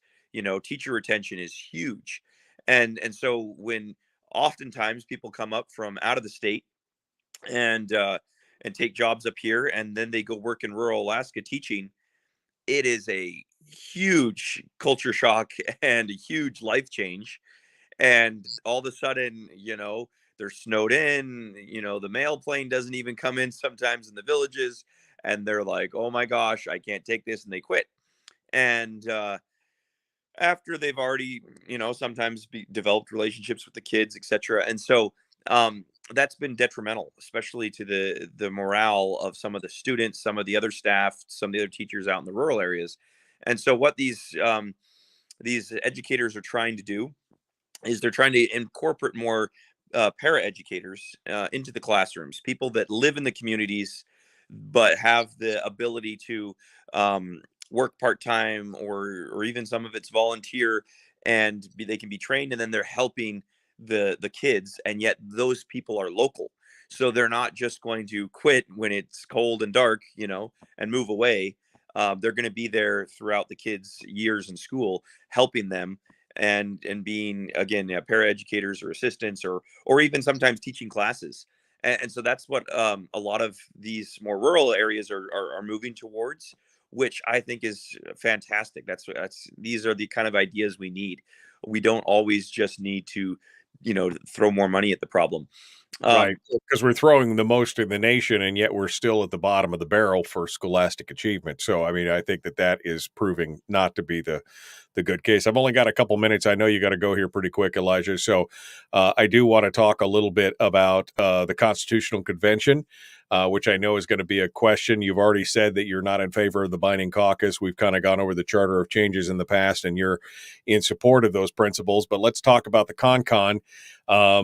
Some have argued, including State Senator Mike Shower, that this is the only way because there's no political will to fix it. I mean, you've got the old guard of Click Bishop and Bert Stedman and those in there who are fighting tooth and nail on any changes. And the only way that many of us are contending that things are going to actually get fixed is to put them. You can ignore a statute, but you can't ignore the Constitution. So can we put a spending cap in? Can we constitutionalize the PFD formula? Can we fix the judicial system, as far as the selection of judges and things like that? What's your take on the con? Yeah, so I was having a conversation about this with two different House reps running, or candidates, and another guy up here in Fairbanks just recently, and I'm definitely leaning towards voting yes on the con. However, some of this, we were bringing up some good points. I feel like all three of us candidates were in agreement that I would like to have the Constitutional Convention to protect life, to change the way that we choose our Supreme Court here in Alaska, absolutely, and spending cap. And so those are three things that I would like to open it up for, to insert and fix. And but talking with these guys and many others that I've been talking with, the one and the main concern that I have is we will be selecting, if we have a Constitutional Convention, we will be selecting delegates, right? I think it's 55, and they'll be hopefully representing us and our interests. But as we see from electing legislators that we think are going to represent our interests, and then a lot of them oftentimes get down to Juneau and totally change their tune, what happens if we select these delegates and we have faith in them, and we're like, yay, we're going to get this positive stuff done, and then they get in there and under pressure they do what we were not hoping that they do, or they touch things in the Right. the Constitution that we weren't wanting them to mess with. And so that's my one hesitation, or my main hesitation is, you know, And that was my fear too, as well. I mean, that's why initially I was very reticent to support it. But the more I looked at it, the more I realized is that we have to elect them, so that and hopefully it'll be during a session so that legislators can't be involved. It'll just be regular. I mean, there may be former legislators or whatever, but two is that they will be any change that they make has to go before the people. So even if they make a change, and maybe it's something you and I don't agree with, the people as a whole still have to ratify it. And so so that is a stopgap. I mean, this is going to be a longer process. This is not a quick fix. I noticed you didn't say put the PFD formula in there. Is there a reason why you say you're not supporting that, or what is your thoughts on that? Quickly here, I've only got a couple minutes here. Yeah. So I'm undecided on that right now. Again, I don't think it's the people's play, or it's not the legislators' place. You know, if I were to get elected to change the formula, I think it should go for a vote of the people. And therefore, actually, yeah, because of the check and balance where They ratify it, right? whatever they do, it'll go before the state to again ratify it, and therefore all the people. Then I think that I actually be up for looking at putting the PFD formula in there as well, because it would have that check and balance from the people afterwards. Elijah, I'm going to give you 90 seconds here for your elevator pitch on the way out the door. Why choose you over your opponent? Go. All right. Thank you. So again, I'm Elijah Verhagen. Please show up on Tuesday and vote. I'm the conservative choice. Also the choice that's willing to call people back, listen, get back to their constituents. That's been a common theme amongst rural and my urban district is, where is Click? He never calls us back. I even had a friend that said, I'm going to support for you. I'm going to vote for you. Sorry, he was a friend of Click's.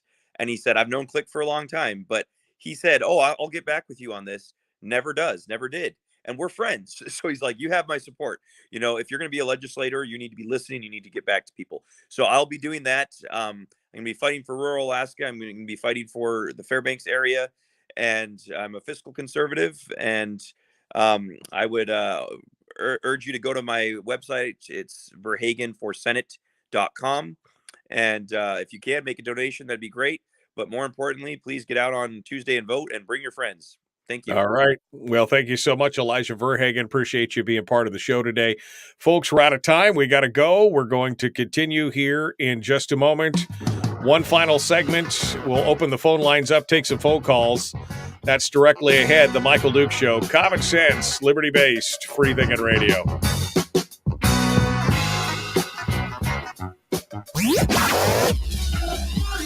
Our light, our guide, and our trusted friend. Michael Duke Show. Okay, one final bite at the apple for Elijah in case he wanted to say anything before we let him go. Give him the floor. Are you talking to me? I'm talking to you. Oh, sorry. I thought that we already did the final bite at the apple. Well, that's on the radio. We've still got just me and you and 52 of our closest friends on Facebook and another 20 on YouTube. So just any final thoughts before I let you go? One of the things that I thought was pretty amusing last night in our meeting that Click said is he said, I don't do a lot of bills, but I do bills that I care about. And then, I push them through. Well, that was pretty ironic considering last session he had Senate Bill 63, which dealt with missing people in Alaska, which we've had a huge amount and problem in our district specifically. Right. And he never even asked for a hearing. You could look it up on basis, and I was just shocked that he said that last night. He specifically said, I ask for hearings and I get things, get bills done. He passed a mining bill. Me and him probably agree mostly on mining. But that is the one bill that I could think of that he's passed. He said no new taxes, and then he was pushing a couple of years back a motor fuel tax statewide. So I was just very surprised, at his response when he had this bill helping deal that Doyon asked him to carry, dealing with missing people, and he never even asked for a hearing. And you can look that right up on basis. And he was pushed by other senators. Let's get this going, and he didn't. So that shows to me that he probably didn't care too much about that bill, and yet that would greatly help the people that go missing statewide all the time, but especially in our district. So, you gotta do what you can to make a good decision when you're voting, but at the same time, when you got someone who doesn't act like they have time for his constituents, someone who says, oh, I'm gonna do this bill that would help a certain group, or even anyone who potentially goes missing. It was dealing with like a power of attorney to quickly access records and help find these missing people, and then you don't even ask for a hearing. That's obviously not that important to you. So anyways, please do your homework and vote for the conservative that's also pro full PFD, which is going to be important this winter. It's going to be a tough one. Yeah, we've seen where he stood on that as well. So, All right. Well, Elijah Verhagen, thank you so much for coming on board. We appreciate you being part of it today. We look forward to talking to you again here in the future. All right. Thanks. Yep. Have a good day. Thanks so much. Elijah Verhagen, our guest here on the Michael Duke Show. All right. One final segment here on the program, and I guess that means I should probably turn the phones on because I didn't turn the phones on earlier. And here we go. We'll get the phone lines squared away, and we'll get things ready to rock and roll. I know somebody wanted to talk about the Murkowski and the Project Veritas thing. I saw a couple comments in the chat room on that that we talked about earlier. So let me get that. Let me get that squared away here. All right, I'm going to fix that right there. Yep. Okay. I think that means that the phone lines are up. Let me make sure here. Usually I do this before the show, but I didn't didn't bother today because I didn't think we were going to need the whole thing. All right. I think we are ready to go. That was not what I wanted here. Let me double check this here to make sure that everything is good. It will live activizes. Let's not do that, shall we? Hold on. There we go. I think I've got that fixed now. Let's test that real quick. Welcome to the conferencing service. Yep, it's all working now. Okay. All right. Sorry about your ears. All participants are muted. Yeah, sorry about your ears there. I don't know. The whole system changed when you weren't looking there. So sorry about that. Okay. Mike Kronk says, I just looked here. The bill was deemed illegal by law. We were working through new language of the Department of Law. I think he's talking about the Click Bishop bill. So if that's the case, then, there you go. He said he was not endorsing anyone. I was clarifying the bill. I was working on it as well. There were a lot of legal issues. I think that's worth noting. All right, Mike. Well, thanks for bringing that up and bringing that to our attention. All right, one final segment coming up here. Good to see young conservative men wanting to get into politics, says Jack. Yeah, no, I mean, I think Elijah is a good. I thought he was a good candidate when he ran before. I think this is just proof that he is doing good work, and I think he's got enough. Good platform positions and enough support to actually be a threat, which is what I like to see. All right, life moves on here. We got one final segment. We're going to jump into it. The Michael Duke Show, common sense, liberty-based, free-thinking radio. Like and share, like and follow. Let's go. Here we do it.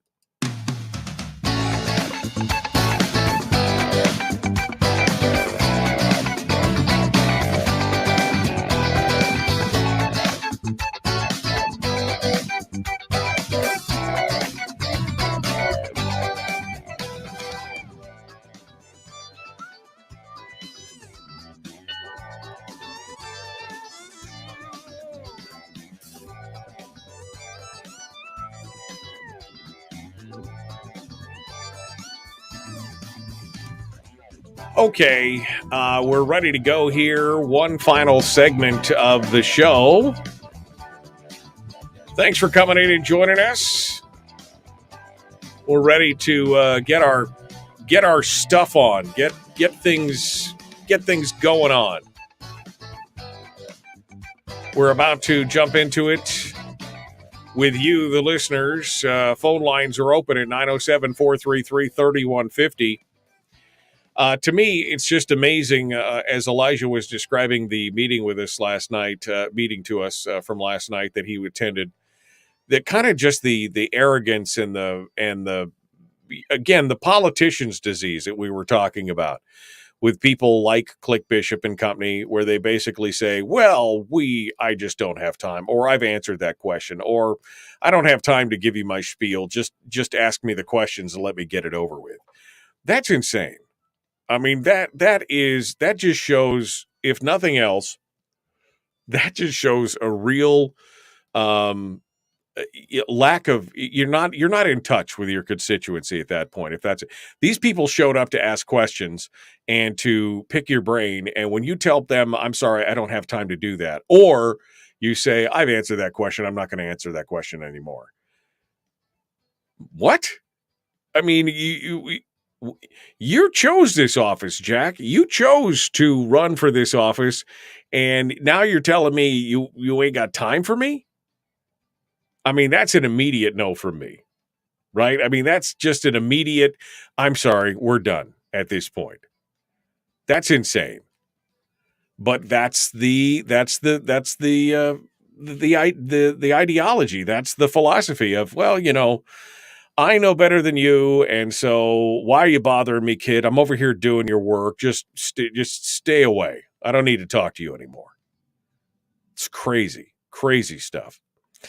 Phone lines, again, are open at 907-433-3150, 907-433-3150. I forgot to put the phone number up on the screen there so folks can take a look at it. And if you want to give us a call, we'd love to hear from you. Phone lines powered by our friends over there at Satellite West. You can find out more about them at satellitewest.com. I'd love to hear what you guys have to say on any of the topics that we touched on today, including going back to it, the Project Veritas thing. Now, like I said, when Suzanne Downing announced this yesterday, that there was a Project Veritas, expose coming up, coming up today, I was expecting it to be something that was a little bit more. I guess I was expecting it would be something that was a little more explosive than it was. It really wasn't that explosive. I mean, it was not something that we did. Now, again, maybe it's because we're hip deep in this. We've been following the whole ballot measure number 2. We could see who the players were. We knew who the players were. And to us, it became very obvious. But maybe the average Alaskan voter is not aware of what's going on. They took yesterday, Project Veritas released videos of campaign staffers for Lisa Murkowski who describe on tape how Murkowski was secretly supportive of the ballot measure, which, look, anybody can support a ballot measure. I don't think that that's too explosive. But they said that the staffers say that they and Murkowski consultants worked on ballot measure number 2 and that they had Murkowski in mind the whole time. Josiah Nash, the Interior campaign coordinator, said she stayed quiet, and honestly, it was probably best she stayed quiet on that. Between you and me, ballot measure number 2 was actually created, I think, for 2 reasons. Number one, it was created because there were people in the state who wanted to see a better system, but they also wanted Lisa to get reelected. We were strategic with our messaging, walking a fine line, I guess is what I'm trying to say, to get her elected. Yeah, they were walking a fine line. They basically sold the whole thing as a anti-dark money campaign, when really what it was about was fundamentally changing the voting system. Emma Ashlock, another campaign coordinator, was recorded saying, while we were working on ballot measure 2 and voting for BM2, we had Senator Murkowski in mind the whole time. So again, not a huge surprise to those of us who've been following. But maybe it's not for us. Maybe this is for the average voter who'll be like, what?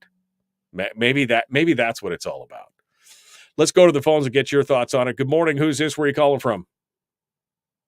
Hey, my name is Lauren. I'm calling from Soldotna. Good morning, Lauren from Soldotna. What's on your mind? Well, I was absolutely thrilled and happy that Project Veritas came up here and put the time into that investigation. I think they've done a lot of incredible good work over the last few years. I really became aware of them back in 20. Anyway, and also Must Read Alaska. I appreciate them. The interviews that they had on there and showing it all. But one thing disturbs me, and I just wonder.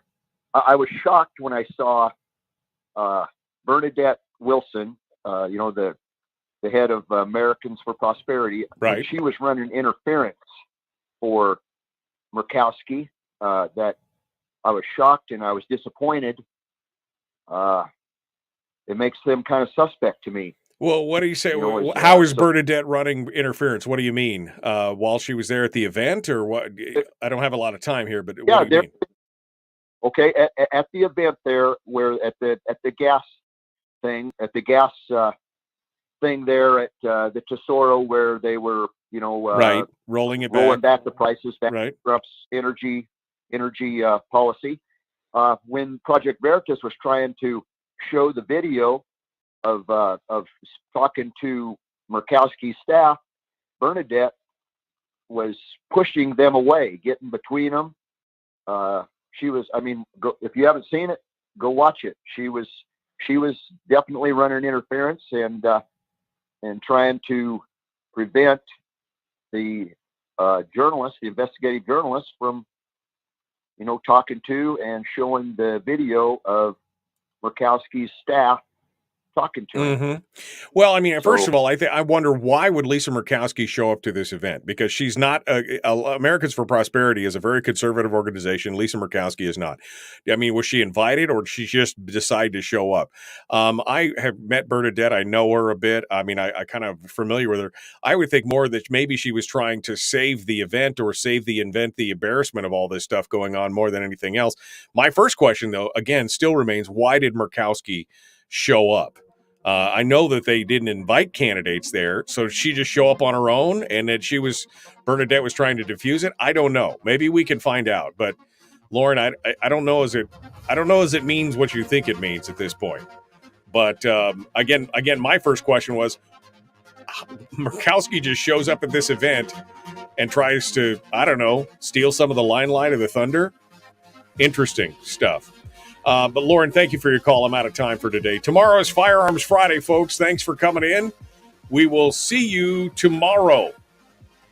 Do me a favor. Be kind, love one another, and live well. That's the best revenge, is living well. We will see you tomorrow, my friends. Have a great day.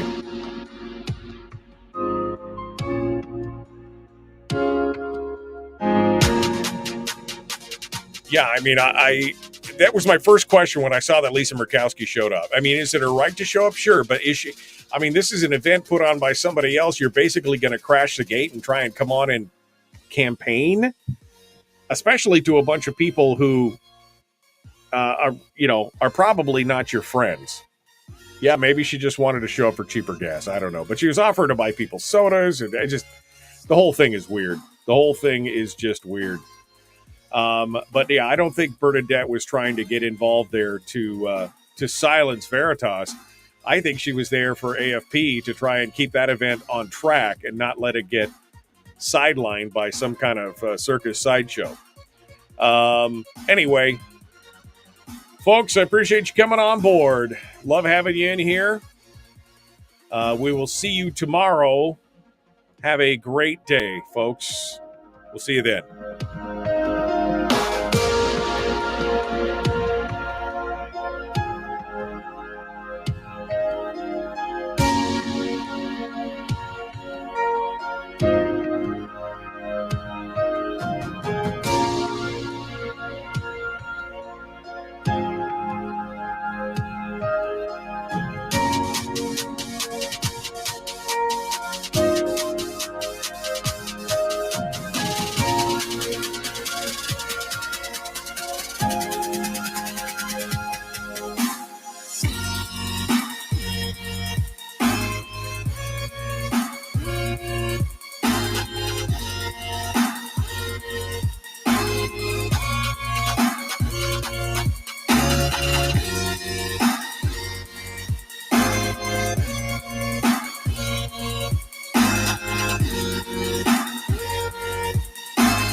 We've shed our terrestrial radio skin, and now we are slimy lizard internet people. It's the Michael Duke Show.